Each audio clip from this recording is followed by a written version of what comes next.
Graça e paz, queridos irmãos, que a paz do nosso Deus esteja convosco, no nome santo do Senhor Jesus.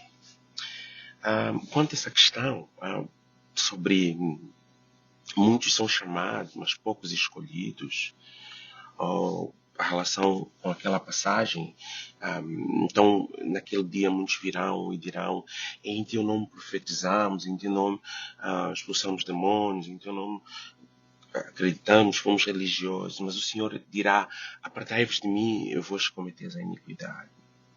Querido, o que nós temos hoje, e sempre foi assim, sempre haverá falsos crentes, falsos cristãos. Mas nós não temos como saber isso de antemão. Não é? Só Deus é que sabe isso. No meio dos apóstolos, dos 12 escolhidos por Deus, tinha um falso cristão. E ele ficou lá o tempo todo. Então, a Bíblia trata disso. Às vezes, essa ideia de alguém se desconverteu, alguém deixou a fé. Não é bem isso. Não é? Na verdade, tem a apostasia, mas na verdade é exatamente isso. É um convencimento. Pessoas que tiveram toda a oportunidade e abandonaram. Mas o ponto aqui é mesmo o falso cristão. Não é? Ele é falso. Por quê? Porque ele tem um convencimento intelectual, ele acredita enquanto aquilo é bom para ele, não é? Enquanto aquelas coisas fazem parte do que ele agora, ele ouve o verdadeiro evangelho, ele se emociona, poxa, coisa boa, olha, isto é assim, e começa a se identificar e ver como resolver, às vezes a fazer a comparação da antiga religião dele, então, ele nota uma diferença, e talvez até se emociona, se aproxima, mas na verdade, o que está a acontecer? Ele está convencer-se intelectualmente, porque ele não está a abrir o seu coração, ele não se converteu, ele não se doou, ele não colocou dentro da mente dele, não importa o que eu pense, não importa como eu vejo as coisas, eu preciso obedecer, eu tenho que cumprir a palavra de Deus, mesmo que isso amanhã vai contra aquilo que eu acredito, que eu quero. Quer dizer, ele não se aproxima de Deus para mudar, para ser transformado, mas para obter de Deus alguma coisa. E às vezes essas coisas não são só físicas, não são carnais, não são coisas, necessidades humanas. Às vezes são mesmo questões espirituais, paz, tranquilidade, paz no casamento, paz de consciência, não é? E às vezes são esse tipo de coisas. Ele encontra ali, ele fala: uau, encontrei nesse lugar verdades, verdades às vezes que ele já disputava no outro lugar, com aquele falso profeta, com aquela falsa religião. Ele já dizia que não dava, essa consciência já o acusava. Então ele encontra alguém que fala, que traz a verdade de uma forma mais clara: uau, isso aqui é verdade. Mas não é isso que a Bíblia requer. O que a Bíblia requer é conversão, regeneração, transformação, negar-se a si próprio. E é isto que não está acontecendo nesse falso cristão enquanto ele está lá. Então ele aplaude, ele gosta do que está a ouvir, ele aceita até o momento que ele é confrontado. Agora, eu e você não sabemos, nós não temos ideia de quando é que isto vai acontecer ou como vai acontecer. Por quê? Porque só Deus sabe. Nós não sabemos quem são os falsos. Então, João vai tratar disto. Por isso é que João vai dizer, não é? Por isso é que João vai dizer isto. Quando João diz lá na primeira carta do apóstolo João, no capítulo 2, versículo 19 a 10, olha o que ele diz. Eles saíram do nosso meio, entretanto, não eram dos nossos. Porque se tivessem sido dos nossos, teriam permanecido conosco. Todavia, eles foram para que ficasse manifesto, claro, que nenhum deles era dos nossos. Mas vós possuís a unção que vem do Santo, e todos vocês têm desconhecimento. Então, João está a dizer que a evidência de que realmente essas pessoas foram regeneradas, transformadas, se converteram de verdade, é que elas vão permanecer. Não é? Então ele está a dizer que o oposto vai acontecer. Em algum momento as pessoas até podem estar aqui, podem dizer: oh, poxa, evangelho verdadeiro, pregação verdadeira, nunca ouvi ninguém a pregar assim, e podem até obedecer. Mas quando elas se sentirem confrontadas com essa verdade, obrigadas, colocadas num canto em que a palavra obriga-os a se converterem de fato, abandonar a velha vida, abandonar o seu ser, negar a si próprio, deixar cair verdadeiramente aquela máscara onde há a exigência da conversão e da regeneração, elas começam a resistir ao Espírito Santo. Por quê? Porque elas não são dos nossos. João está a dizer, elas não são. Elas vão abandonar, elas vão sair dali, elas vão deixar, elas vão embora. Por quê? Porque elas vão dizer, não é isso que eu assinei, não é isso que eu queria, o que eu queria era isso não está acontecendo. O que eu queria é que meu marido se transformasse, ele não se transformou. O que eu queria era que eu tivesse uma vida abençoada, não fui. O que eu queria era ser curado, o que eu queria era sentir essa paz, estar bem com todo mundo. O que eu queria não era ouvir isso que você acabou de falar, não gostei do que você falou. O que eu queria era, entende? Em algum momento, quando eles forem realmente testados, colocados à prova, que eles têm que negar, eles vão abandonar. Por quê? Porque não são do nosso, não é porque, não, deixou, porque... Não eram. João está dizendo, não eram dos nossos. Então, é preciso você entender que tipo de pessoa você é. Se você não está a ser apenas intelectualmente convencido e não convertido, você está a gostar do que você está a ouvir, mas você está a gostar com reticências. Você está a gostar até que isso não te fira. Então, esse é o ponto que João está a tratar aqui, não é? Que a evidência não é aleluia, amém, eu gostei, eu estou. Não, a evidência é que ele vai ficar até o fim, ele vai permanecer na fé, ele vai permanecer na palavra de Deus, ele vai, se for preciso, cortar o seu próprio corpo, negar a sua própria carne, cortar o braço para não pecar, arrancar o olho para não pecar, mas ele vai continuar firme. Ele compreendeu que o corpo dele, a vida dele é nada perante Jesus Cristo.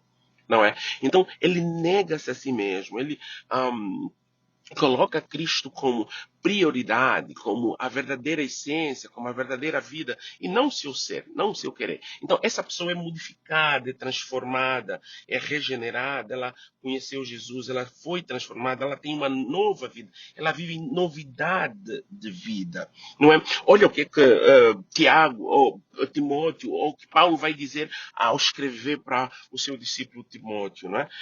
Havia essa questão de muito falso cristão dentro da igreja, muita gente que está ali, e a igreja estava cheia, muita gente estava, via um avisava o outro, olha, tem ali um pregador, tem ali uma pregação, tem um lugar, tem uma igreja, poxa, esse pastor prega bem, lá eu gosto de ouvir. Entende? Até então está tudo bem, eles gostam de ouvir, está tudo bem, porque ainda não tocou na ferida, ainda não lhe mordeu o calcanhar, ainda não apertou os calos. Então, essa pessoa, até então, está tudo bem. O que Paulo, inspirado por Deus, ou a palavra de Deus por Paulo, olha o que diz aqui, 2 Timóteo 4, o versículo 3, é muito conhecido, diz assim, então, Paulo alerta Timóteo no seguinte, olha, tudo bem, as coisas estão, parece que está tudo bem, parece que todas essas pessoas que estão ali na igreja são de Deus, parece que todo mundo está a ouvir a palavra, parece que todos estão a dizer aleluia, estão emocionados, poxa, ouvi o evangelho, que boa palavra. Há que se ter muito cuidado se isso não é só um convencimento intelectual. Se você não está apenas cansado dos falsos profetas, das falsas igrejas que você foi. Se você não está apenas decepcionado porque você foi pisado, maltratado, enganado. Se você não está apenas triste porque as coisas que você queria lá não aconteceram. Ou se você realmente agora encontrou o evangelho e você quer mudar a tua forma de viver. Então, às vezes a questão é essa, você está a fazer para ser recebido, para ser aceite. Não, eu estou a fazer isso para as pessoas, para a minha mulher, para todo mundo ver que eu sou cristão. Não, mas não é esse o ponto não é este. O ponto é, o que tem mudado dentro de você? É para você mudar, é para você ser transformado, é para você mesmo ser renovado, é para encontrar Jesus. O teu desejo é encontrar Jesus, o teu desejo é ver a Cristo, é ser salvo, é a eternidade. Ou você quer ser moralmente aceite? Então, a igreja está cheia, as pessoas estão a vir, muita gente está a ouvir esse evangelho, mas olha o que a Bíblia fala. Paulo, inspirado por Deus, Cristo está a dizer assim a Timóteo. Ok, tudo bem isso, mas no versículo 3 ele vai dizer, mas virá o tempo que muitos dessas pessoas não suportarão a sã doutrina, a verdadeira doutrina, a verdade. A algum momento eles vão ouvir a verdade e eles não vão suportar isso.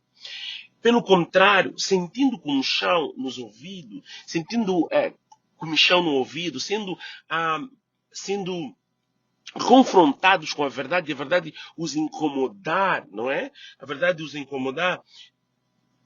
O que vai acontecer? juntarão mestres para si próprios. Então eles vão falar, não, peraí, essa aqui não está a falar o que eu quero, não está a falar o que eu desejo. Então eu vou procurar alguém que fala o que eu quero. Que fala e eu continuo a me prostituir, continuo a mentir, continuo a enganar o meu marido, continuo a enganar minha esposa, continuo a fazer o que eu quero, decidir o que eu quero, a vida é minha, o corpo é meu, eu decido. Não é? Essas questões todas. Então ela vai dizer, não, peraí, não, vou procurar alguém que fala só as coisas que eu quero ouvir. Não é? Vou procurar alguém. Então, o que é que eles vão fazer? Procurarão mestres segundo os seus próprios corações. Não é? E vão abandonar a verdadeira doutrina e vão voltar às fábulas. Vão voltar outra vez aonde saíram. De uma forma diferente, mas vão voltar. Aqui diz que vão voltar. Quer dizer que eles chegaram, entraram. Por algum tempo parecia que gostavam. Mas um tempo, quando foram apertados verdadeiramente a mudar, quando foram tocados, quando chegou o momento em que Deus diz, você precisa decidir agora. Se converte, abandone isso que você quer, essas tuas práticas diabólicas e satânicas e carnais, e vem, nega-se a si mesmo, pega a sua cruz e siga-me, larga essas bagagens, entra na porta estreita. Ele vai dizer, não, eu não estou preparado, eu não posso, eu não consigo deixar essas coisas. Então essa pessoa, o que é que ela vai fazer? Ela vai, como Paulo, vai abandonar. E ela não vai abandonar porque ela está fraca, ela vai abandonar porque não era dos nossos. Então, nós vamos ter isso constantemente. Essa é a história da igreja. Essa é a história do povo de Deus. Dentro do povo de Deus sempre tem esse grupinho que está lá no meio, mas não é verdadeiramente povo de Deus. Na história, na história da humanidade, nós sempre tivemos, nós temos Abel e Caim. Caim simplesmente não consegue ouvir a voz de Deus, não consegue agradar a Deus. E vai continuando na história toda humanidade. No povo de Deus nós temos aquele povo que viu milagre, viu tudo, o mar se abriu, estavam contentes, cantaram louvores, cantaram hinos ao Senhor, oraram ao Senhor, obedeceram a Moisés, mas no momento em que eles foram confrontados com problemas no deserto, eles abandonaram a Deus, eles preferiram fazer um ídolo para eles mesmos, um Deus segundo a sua própria imagem, que tivesse boca, mas não falasse, tivesse pés, mas não, que eles mesmos transportavam a Deus. Em outras palavras, cala a boca, fica quieto e só fala quando nós queremos, fala o que nós queremos ouvir. Essa é a humanidade, esse é o tipo de homem. Sempre haverá esse tipo de gente. Mas eles vêm, eles se aproximam, eles aceitam a palavra por algum tempo, eles se convencem intelectualmente, mas eles não se convertem, eles não nascem de novo, eles não são regenerados. E nós vemos constantemente que Deus vai usar profetas para repreender esse povo, vai usar pragas, vai punições para purificar os que ainda podem ser salvos e aqueles que não podem. Então, como punição, receberão a verdadeira paga, aquilo que é merecido. Então, é isso que nós temos hoje em dia. Então não se iluda, não se assuste quando está ali aquele irmão fervoroso e parece que está na fé e tal, de repente desaparece. Claro, quando ele for confrontado, ele vai fazer isso. Então nós temos noção que nem todos irão ficar, ok? Nem todos. Mas você que ficar até o fim, Paulo vai dizer isso, não é? Inspirado por Deus, ele vai dizer, para aquele que vai ficar assim até o fim, receberá a coroa.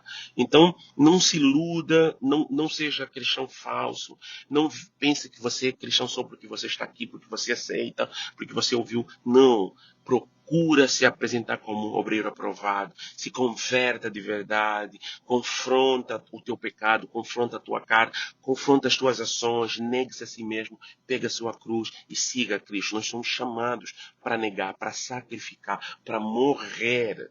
Entende? E é aqui que nós vemos a nossa conversão. É preciso haver uma regeneração, uma transformação. E o cristão verdadeiro, ele vai chorar para isso. Ele vai chorar para ser mudado, não para ser convencido intelectualmente. Eu gostei, é isso mesmo, pastor. Poxa, isso faz sentido. Não basta.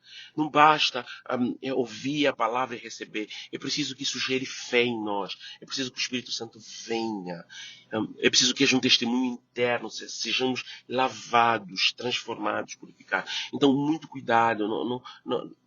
Se você está aqui, é um momento bom, mas se preocupe com a salvação verdadeiramente. Se preocupe com o seu, se preocupe com a eternidade, em ser lavado, em ser transformado, e não simplesmente se convencer, porque tarde ou cedo você vai sair, você vai abandonar. Mas se você for regenerado, transformado, modificado, então a cada dia que passar, você vai amar mais a palavra, você vai querer saber mais, você vai fundo, você vai não para os outros, mas confrontar você mesmo.